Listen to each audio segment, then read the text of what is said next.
Hey there, art nerds, and happy holidays. So today we're working on the third of our 5 holiday Stashbuster watercolor tutorials. And today I'm going to show you how to paint some cheerful cardinals on a scrap of watercolor paper.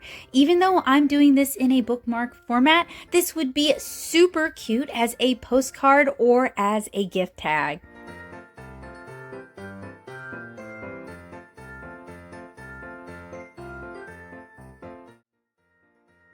So the materials you're going to need for today's tutorial are a scrap of cotton rag watercolor paper, a piece of chipboard like on the back of a sketchbook, masking tape, masking fluid, a pencil, a masking fluid pickup, your favorite watercolors that you like painting with. I'm working with my Daily Driver watercolor palette, as well as some round watercolor brushes and some ceramic plates. And you can get yourself down to Dollar Store to find the masking fluid pickup and the ceramic plates. They are both very, very affordable and easy to find there. But I will have everything you need linked out down in the description below in case you feel like doing a little bit of online shopping. So the first thing I'm going to do is I'm going to use my masking tape to tape down all 4 sides of my bookmark. And like I mentioned earlier, you could do this as a postcard, you could do this as a gift tag. It would be super cute and very cheerful either way. I'm using it as a bookmark because that's the size scrap that I have. And today I'm painting on 300-pound arches, but you certainly don't need anything nearly as heavyweight as this, though I do recommend you work on cotton rag watercolor paper. So we're going to use our pencil to lightly sketch out a branch shape. This is just a guide so that we can place everything else kind of around it. And if you want to, you can Google cardinals sitting on a branch in snow to get some really helpful reference.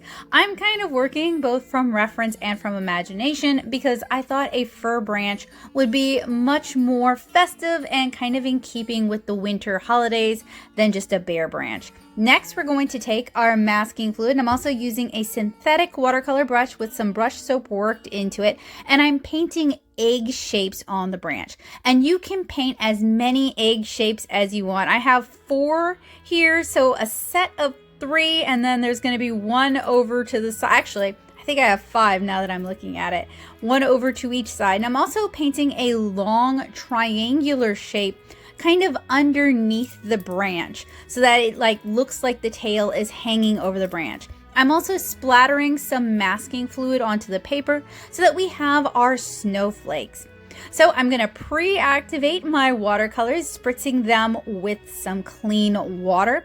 And now I'm mixing up a mix of Payne's Gray, some granulating ultramarine blue, and some granulating burnt umber. And this is going to give us a really nice granulating wash. And I'm just going to thickly apply it to the paper. If there's some dry brush, that's great. That works in my favor. I'm going to mix it a little bit more saturated, and I'm going to work it in wet to wet. And I'm using a really large soft quill for this, a large soft round or a large soft mop, or even a large soft flat brush would work really well for this. So while it's still wet and I have my chipboard slightly elevated, I put something underneath it to prop it up.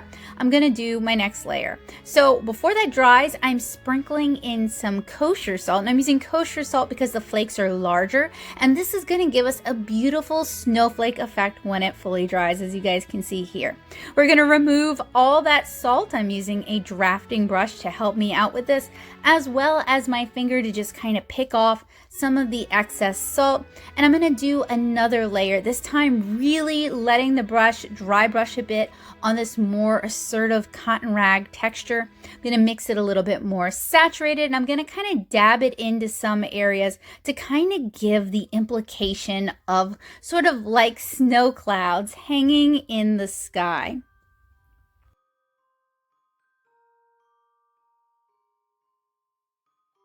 You can do as much or as little of the clouds as you'd like. You also don't have to go with gray if you don't want to. I wanted it to look snowy. You can also dab up excess with a clean paper towel, and then I'm sprinkling in some more salt so that we get kind of a layered effect with our snowflakes. We let that dry, and then we remove it again with a drafting brush, and whatever doesn't want to come up easily, we're going to use our finger to just kind of knock off the rest. So very, very easy so far. We're going to grab our masking fluid again, and I'm going to do another splatter with our masking fluid and a clean, round synthetic brush with some brush soap worked into it. And that way we're kind of building up our layers of snow.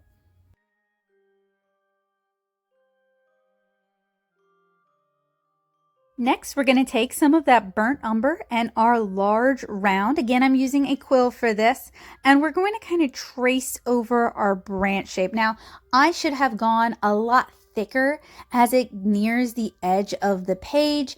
I did not, but if I were you, I would definitely start off really thin and then work thicker towards the end like it's joining the tree. I'm also dabbing in some sepia so that we can kind of start creating the effect of bark, as well as some shadows underneath our cardinals. I'm also adding in a few more little branches here and there.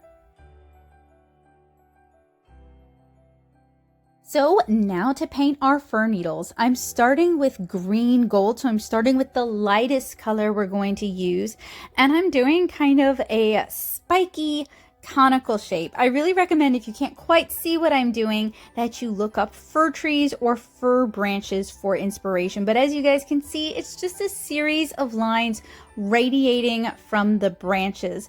And I'm going to do this with several other colors of green, varying the lengths of the needle. But really, you want your lightest color to be the longest needles, like the sun's kind of reaching them. And we're not going to go too full with these. We don't want it to look too overworked, but you can make it as full as you want to. I'm working wet into wet so that some of those colors will blend and bleed together. And I'm actually using my hand to prop up my wrist so I'm not dragging it on the paper. Of course, if you have a calligrapher's bridge, you could definitely use that. But since I'm recording and I want you guys to be able to see what I'm doing, my hand is just gonna have to suffice. I'm working with a much smaller round here, and I would recommend that you work with honestly, a rigger brush or a striper brush would work really well for this because it has that really long brush to it, and you can really get those needles.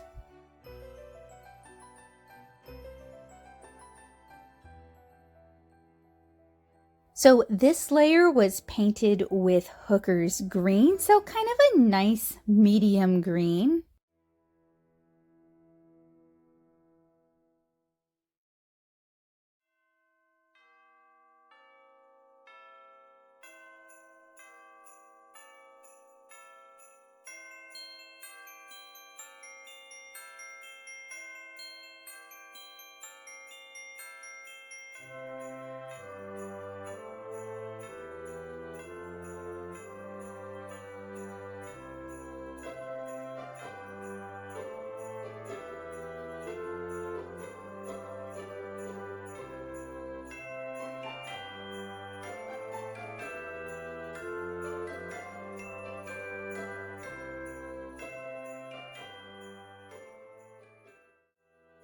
And then kind of towards the center, I'm going in with some indigo while our Hooker's green is still wet and doing the same technique.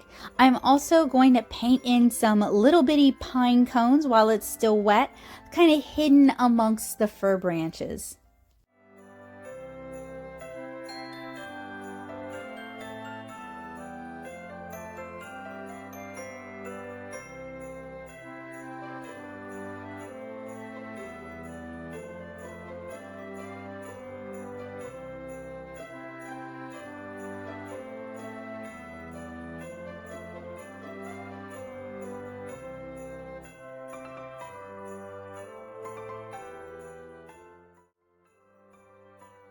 While that's drying, I'm going to go in with sepia, and I apologize for my hair getting in the shot, but you want to be able to see what you're doing. And I'm going to paint some shadows underneath the birds and kind of keep working on that bark effect, as well as darken some of the branches that are going into the fir needles.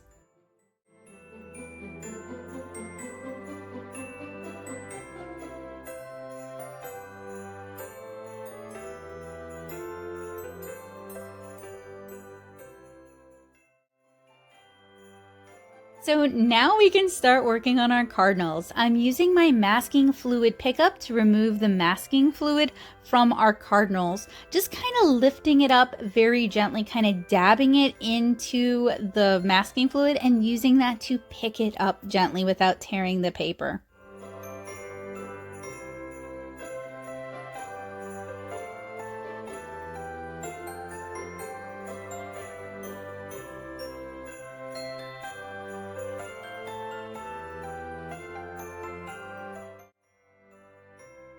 Before I start painting the cardinals, there's some areas on the branches where the masking fluid was kind of cutting into it from the tail. So I'm just going to use some sepia to just kind of clean that up and connect it. But I'm still going to leave the egg shape kind of open. And I'm using a bright scarlet color to start painting in the bodies of the cardinals. Now, unfortunately, not shown, I used a little bit of masking fluid to block out these kind of diamond shapes to represent the cardinals' beaks. Now, while that's still wet, I'm using a different brush to dab in just a little bit of Payne's Gray onto the tail, just to darken it up and make it look like it's in shadow and behind our cardinals. I'm also using alizarin crimson, and I'm kind of dabbing it into the center of the cardinal just to kind of make it a darker red and create some shading and some color depth. And you should be able to see that a little bit better with this cardinal here.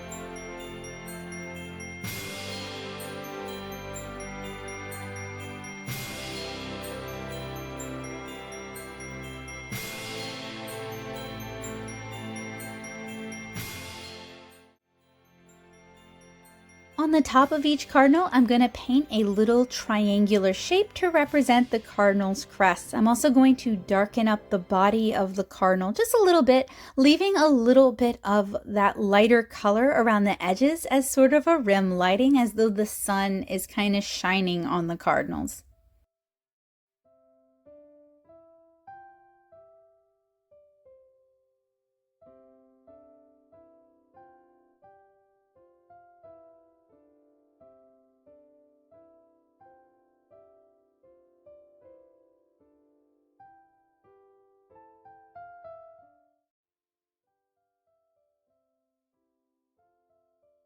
I'm also going to add a little bit more Payne's Gray to the tails just to further the illusion that they are behind the branches and are in shadow.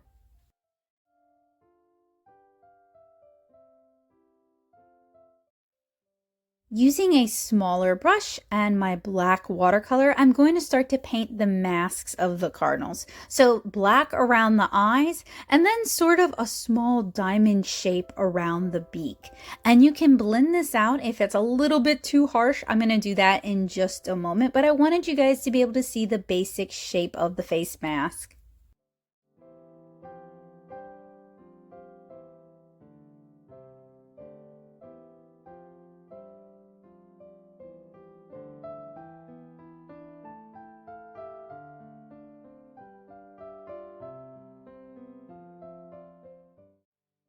I'm also going to go in and add a little bit of detail here and there, just kind of depending on what needs it. So I'm adding some to the pine cones on the branch, and I'm also adding some additional shadow to the branch itself, just to give it a little bit more definition.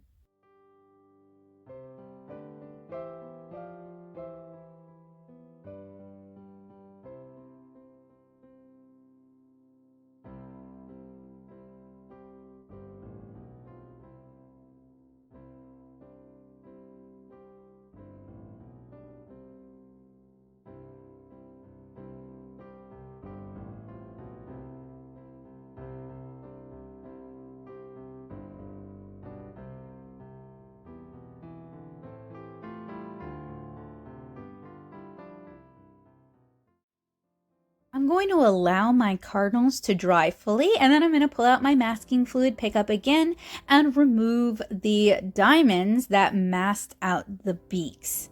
Now, these are kind of a yellowish orange sort of color, so you can go with yellow, you can go with orange, whatever you feel like adds the best cheer and kind of just the best feeling to it, basically.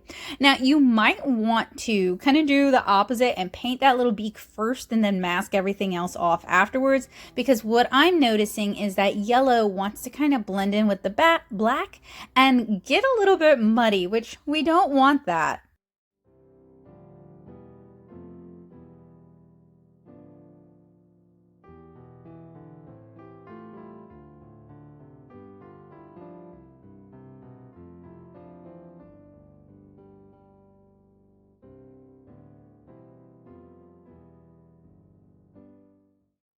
Once everything's dried, I'm going to pull out my masking fluid, pick up again, and I'm going to use it to pick up all the snow and masking fluid that we've splattered into the background.